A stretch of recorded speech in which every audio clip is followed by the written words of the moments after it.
Hello, it's Scott Manley here with episode 99 of Interstellar Quest, and we come back to the Dres probe, which just ran out of fuel because I forgot to set it up for an aerobraking trajectory.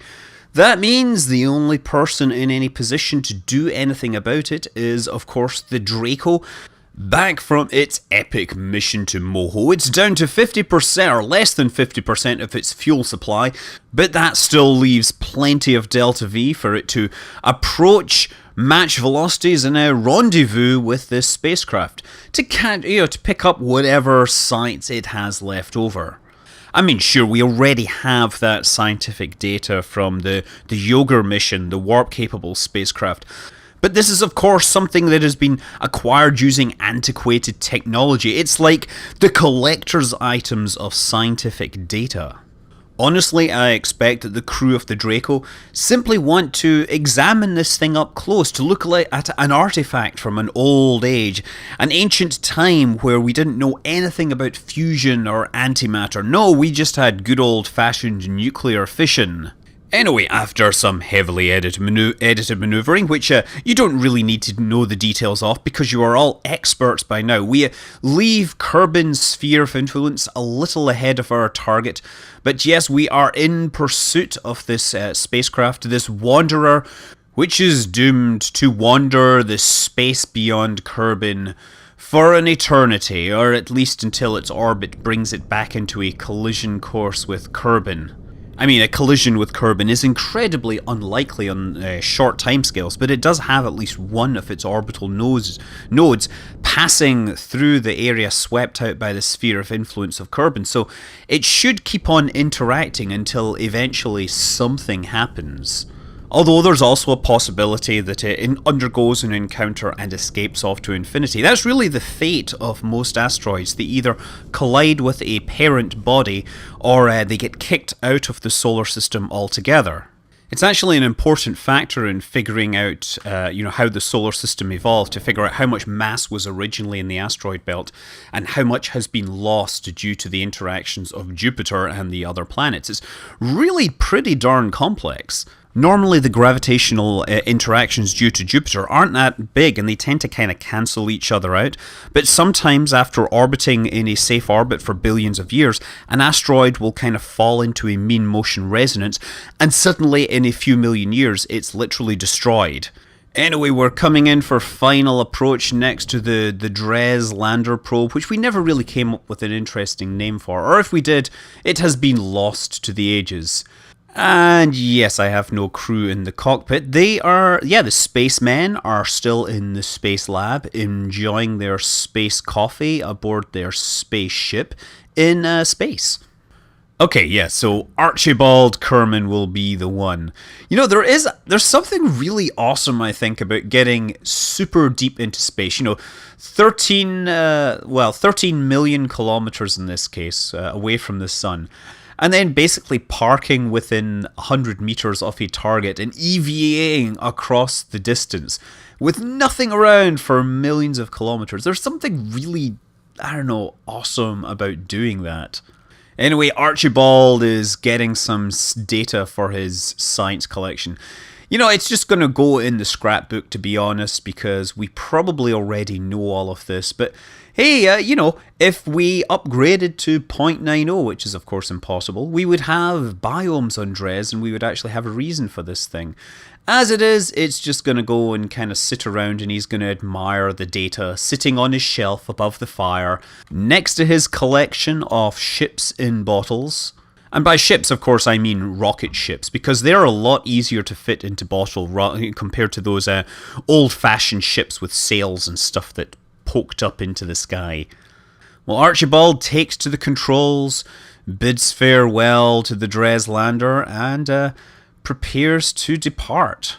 Propulsion system online, and we are leaving. Yes, you may wander forever in deep space.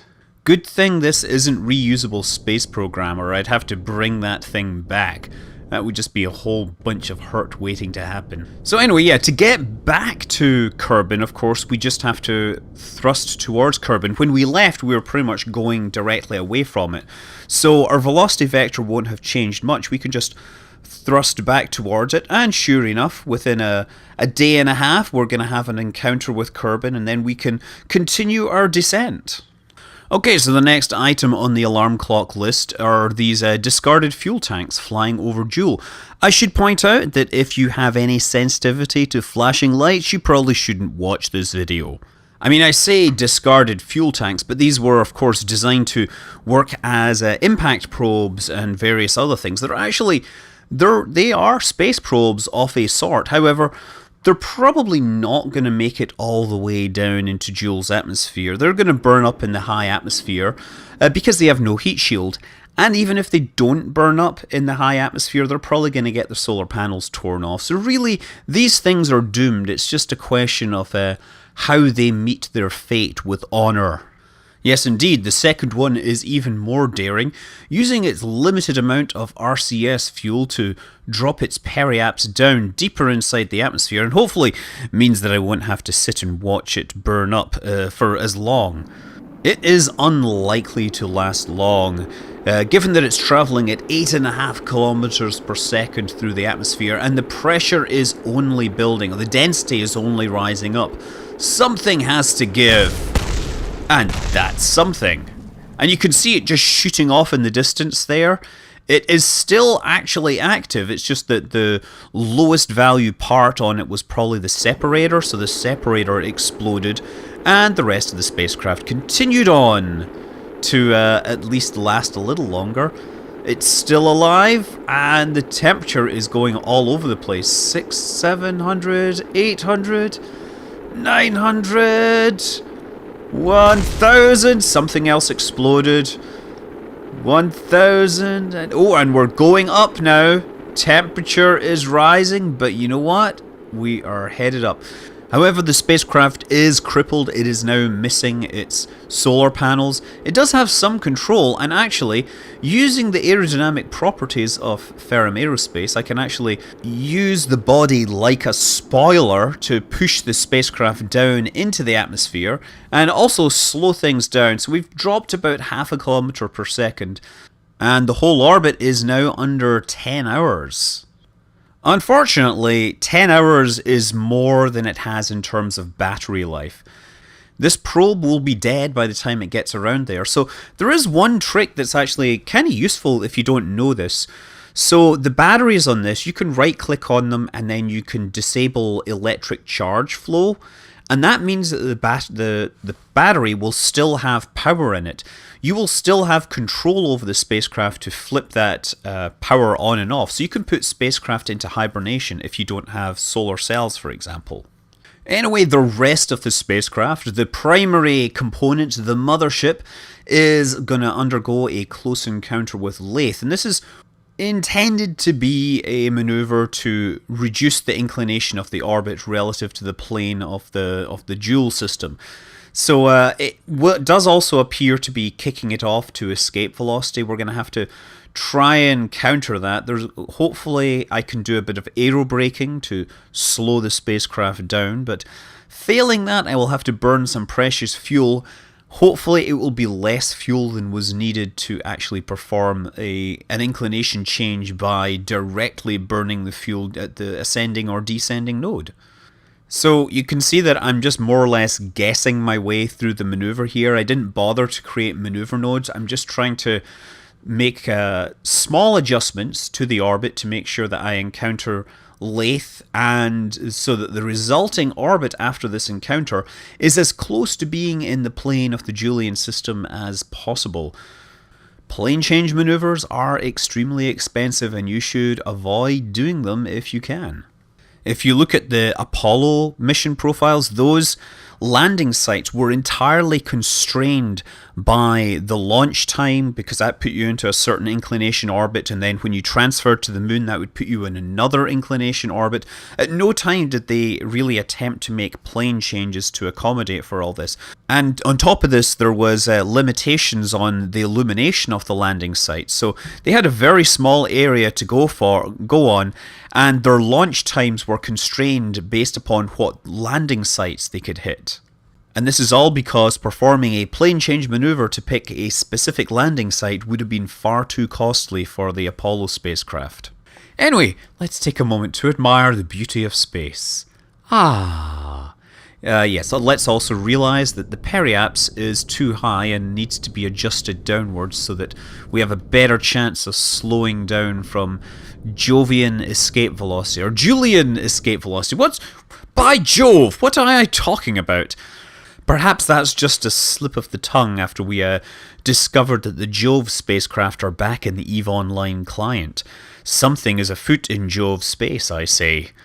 Anyway, having passed through periaps, we didn't slow down enough. This is, of course, where it would be nice to use a quick save to restart things, but that would be cheating, so let's just accept it and slow down the old-fashioned way using nuclear-powered rockets. Nuclear-powered rockets are actually old-fashioned now in this game. I just have this vision of Montgomery Scotty from Star Trek, looking at these spacecraft and saying, "Oh, nuclear fission, how quaint." Actually, probably not, because from that same movie they talked about how terrible nuclear fission was and how they could use the photons coming off of the reactors of the Enterprise to make dilithium crystals work again or something like that. And yeah, that was the movie that put Alameda on the map of everybody elsewhere in the entire world. So when I used to live in Alameda, people immediately would say nuclear vessels.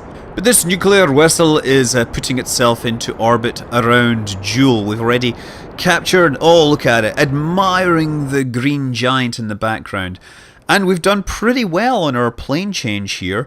Honestly, I'm not sure it was a net saving in terms of fuel, but attempting to do it this way is a lot more fun. Now, we're actually going to try and put ourselves onto the surface of Vall. That was the original intention.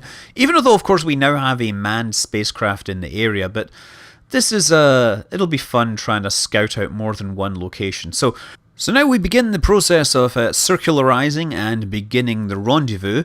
But before then, we have to go back to our little doomed space probe. As you can see, this has been in hibernation, but if I click on this, of course, it now gives me control back so I can attempt to fly this thing through the atmosphere. Not that it has any wings or anything to help it fly, but lifting body effect does actually make a significant difference with the flight of this, or the trajectory of this spacecraft. I'm not going to say flight. It's more of a controlled fall. And back inside the sphere of influence, it's time for Archibald Kerman to request clearance to land for the second time of this mission. Of course, it's at this point that he realizes that he never told everyone back at the Kerbal Space Center about the little jaunt he had off into interplanetary space, and they'd been sitting out waiting with the emergency vehicles next to the runway for the last 3 days. Okay, so with the Vall lander, first thing we're going to do is make a small maneuver to circularize the orbit, and this will make sure that we don't encounter Lathe. We just need to move the periaps up high enough that will not interact with the sphere of influence of Lathe. Now, we are in a slightly shorter period orbit than Vall, so what I'm going to do is I take the maneuver node and we just set it there. We're looking for close approaches at the future. And when you switch out of the actual draggy node bit, right, you have these two buttons here that let you set future orbits. So you can see that by clicking that, I've moved the maneuver node one orbit forward and the close approach has changed. So I can do this again, except that frequently it decides that I want to click the orbit. So you have to get the right angle on this. Again, okay, not closer. Oh yeah, 3 orbits out. And we're going to actually encounter Vall. 5 days, 11 hours. So time to set up a little Kerbal alarm clock message so it will remind us and so that we won't fly past it. Unfortunately, we don't have a way in the alarm clock to set an alarm for this because the maneuvers... I guess we could set an alarm for that maneuver if we like. But instead, I just set my alarm for 5 days hence, giving me 11 hours to make a suitable encounter vector out of the whole thing. And now finally we are back to our doomed probe. The apoapsis has dropped to 700 kilometers and it is surely going to die. Obviously, It is not equipped for this. As I said, no heat shield, it has limited power source, it has almost no maneuvering capability.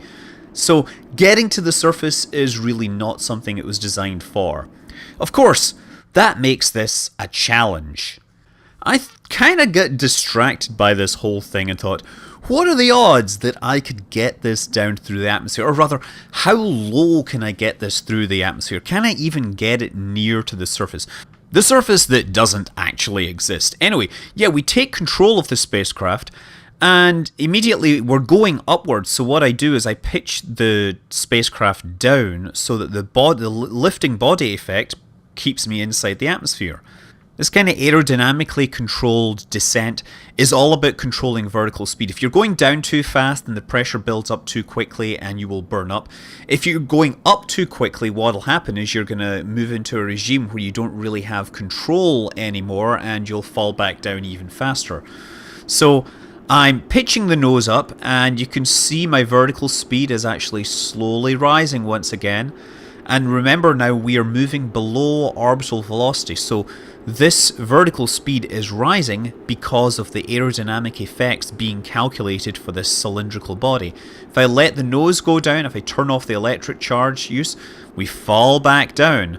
So this is going to be a balance. We can't maintain high angle of attack consistently, because if we do that, then we will rise up and then we'll fall down and we'll probably run out of electrical charge.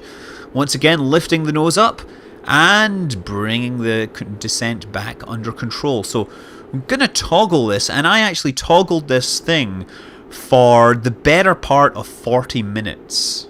Good for me that I can actually edit all of this out. So yeah, we're going to go down to the surface if we can manage it.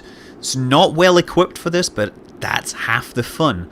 There's no instruments, there's no science to be gained, there's certainly no surface to hit. Fun fact, Jool doesn't use the planetary quad sphere system, right? That's PQS, you might have seen in some of the dev comments. That's why when Danny tries to destroy planets and comes up with a new exploit, they destroy every planet. They do not destroy Jool or the Sun, because they do not use PQS, they use a different rendering system.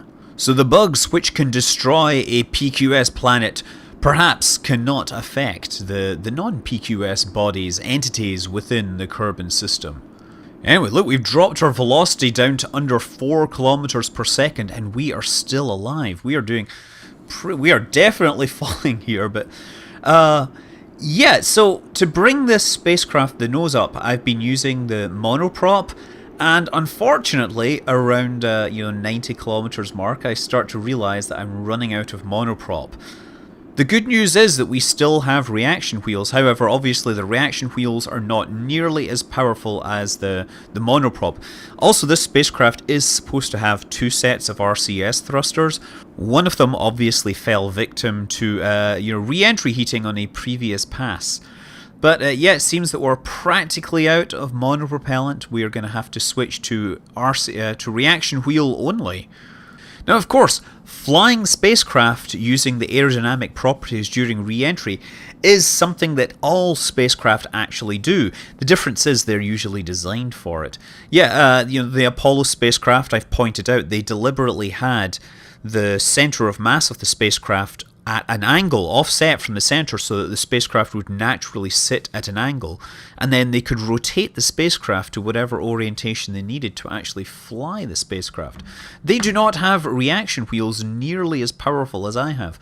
Look at this, I am now sustaining a 45-degree angle of attack using reaction wheels alone. Speed has been dropped down to 2,500 meters per second, and there is a pretty good chance, if I can just keep this thing under control, that I can make it through the atmosphere. The trick now is, of course, to balance out the amount of lift you're getting versus the heating. If you drop further down, then you're going to get more lift, but your re-entry heating is going to get higher as well. So I'm trying to maintain like 1G, but I'm trying to maintain my vertical speed for as long as possible. The deceleration is just under 1G, and now we've dropped below 2 kilometers per second. We have, our thruster block is now hitting several hundred degrees. The nose, the tank at the front. That is what qualifies as the nose, I guess, because it's narrower than the rest. I mean, that helps. It provides an implicit stability to the spacecraft, although it does mean that we actually need to fight against this natural stability using the reaction wheels. Anyway, the whole thing was in fact successful. I flew a spacecraft which was really not designed to fly. I managed to descend through the atmosphere, bringing my spacecraft down to subsonic velocities. You'll notice that although the surface velocity is about 350 meters per second, the Mach number is about 0.23. That's because this is a hydrogen atmosphere and the speed of sound is higher. Anyway, eventually I get low enough and my reaction wheels are no longer able to compensate, and the spacecraft begins its plunge towards the non-surface of Jool. No doubt sending back historic pictures of the interior. What the heck is going on here? And with that ridiculous waste of time, it's time for me to say, I'm Scott Manley, fly safe.